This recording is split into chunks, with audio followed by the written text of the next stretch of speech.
যাতে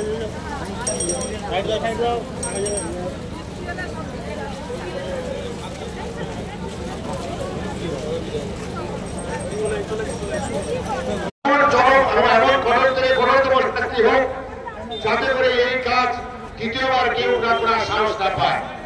তাই আজকের এই সভা শুরুর আগে যারা এখানে উপস্থিত রয়েছে, আমাদের কান্দি বিধানসভার বিধায়ক মন্ত্রী পার্টির উপস্থিত রয়েছে, আমাদের কান্দি তৃণমূল কংগ্রেসের সভাপতি মাস্টারমশাই মহেশ চক্রবর্তী মহাশয় উপস্থিত রয়েছে, এখানে উপস্থিত রয়েছে আমাদের কান্দি পঞ্চায়েত সমিতির সহকারী সভাপতি আমাদের মাইকেল মহাশয় উপস্থিত রয়েছে। এছাড়া বিভিন্ন অঞ্চল থেকে আমাদের তৃণমূল কংগ্রেসের সভাপতিগণ, আমাদের পঞ্চায়েত সমিতি সদস্যগণ এবং প্রধানগণ এবং বিভিন্ন শাখা সংগঠনের দায়িত্বপ্রাপ্ত পদাধিকারী যারা আছেন প্রত্যেকে উপস্থিত হয়েছেন।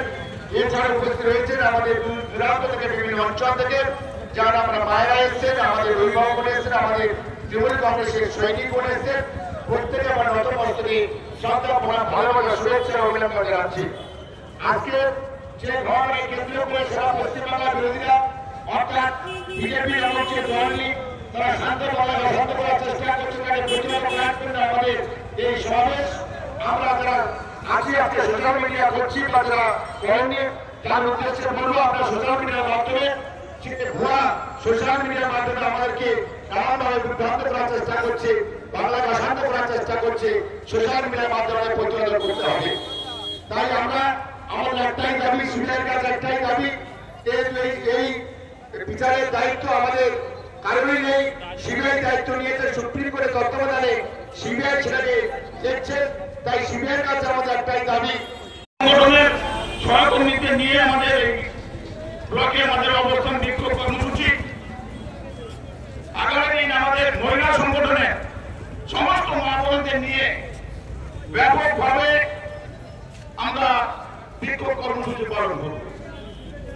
আজকের এই বিক্ষোভ কর্মসূচির মঞ্চে এটা আবুর বেটা জনমঞ্চে উপস্থিত আছেন আমাদের এবং তৃণমূল যুব কংগ্রেস, তৃণমূল মহিলা কংগ্রেস, তৃণমূল ছাত্র পরিষদ সহ সমস্ত শাখা সংগঠনে আমাদের নেতৃবৃন্দ, এছাড়া 30 জন গ্রাম পঞ্চায়েতের প্রধান, উপপ্রধান, কর্মাধ্যক্ষ, কর্মাধ্যক্ষা,